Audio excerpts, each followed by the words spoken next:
Continuing our series of Regs in Brief, and we're back to point out the top 10 changes in Amendment 4 of the 18th edition. Now, finding 10 significant changes was something of a challenge, but there are some here that may affect your current work. We have a couple of stinkers coming up and one change that affects the whole book, but we'll leave that to the end to build the tension. Let's go then. Gunders, what's your first? Okay, Dave, I'll start lightly with a new chapter, 5.7, covering stationary secondary battery installations. You know, those that are used as a source of supply for the installation. This is dedicated to permanently installed equipment and covers safe installation, where they're supposed to be located, and also to protect against fire and shock. It gives guidance on design considerations and puts limitations on where these systems can be installed, especially in dwellings. As these systems are becoming part of everyday life, this chapter is absolutely necessary. So when you get a moment, do take a look at the new safety requirements. All right, I'll match you for not particularly interesting. 7.10, medical locations, is specialist work, and you would be consulting the health technical memorandums to work in these locations. However, 7.10 has undergone some major surgery with requirements for independent supplies in medical locations of Group 2, and now includes a schedule of test results for recording the resistance of supplementary protective equipotential bonding conductors. Okay. Slightly more exciting is this new section 5.4.5, functional earthing for ICT equipment, which specifically looks at information and communication technology, ICT equipment and their systems. The focus here is on functional earthing and functional equipotential bonding, which helps to ensure signal integrity and electromagnetic compatibility, a must for large server rooms and data centres.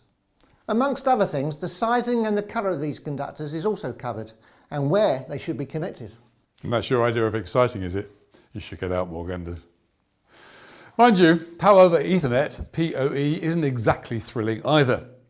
These are now special installations, giving us a new section, 7.16. Although Power over Ethernet is not new, it is increasingly relied on to power devices like cameras and lights over data cabling. This section clarifies regulations for the installation, addressing thermal management and cable bundle sizes. Okay, Dave, I'll try and generate some interest with this one, as section 5.5.1, covering low voltage generated sets, operating in parallel with other sources, has been updated. And this is going to spell out the requirements on how to install them and connect them to the installation. Basically, it's via its own dedicated circuit.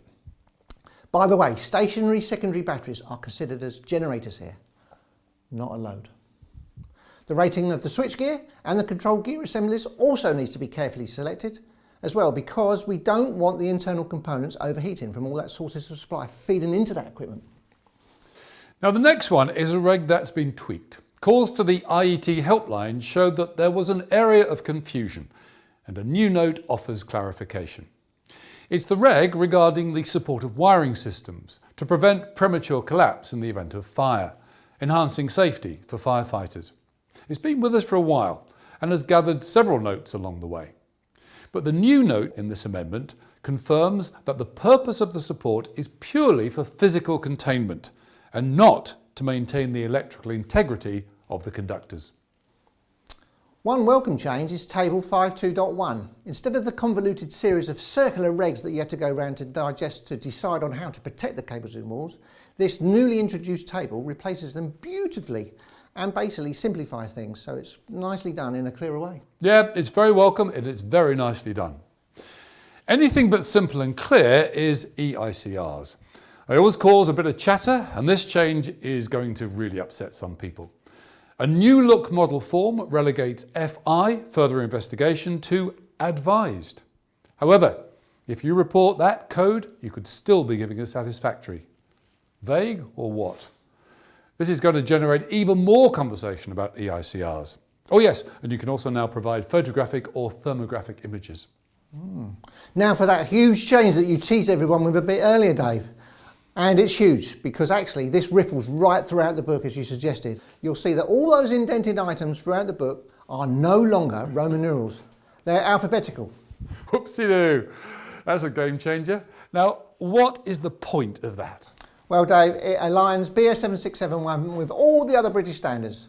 I know that some will see this as a pointless exercise, but it is an important update. Sorry guys, can I just say that this was a change that was not needed at this stage with this edition of the regs, because as someone who creates content for training, just changing these indents has rippled right through a course. So we've got to change 24 hours of training content to try and get it up to date. It's really not appreciated. Please, can you hold changes like this for the 19th edition or a big edition change? Thank you, Gary. I know, Tel. Sorry about that, mate. Yes, tough tell, but beautifully done. And it does mean our 18th edition courses and CPD material is bang up to date. Now, if you want to find out more about the courses we offer, including our updated EVE, our Electrician Plus EV charging point installation course, then visit us at learninglounge.com. If you're looking for verified CPD on Amendment 4 to help demonstrate you're up to date, you'll also find a short update course there too. See you soon.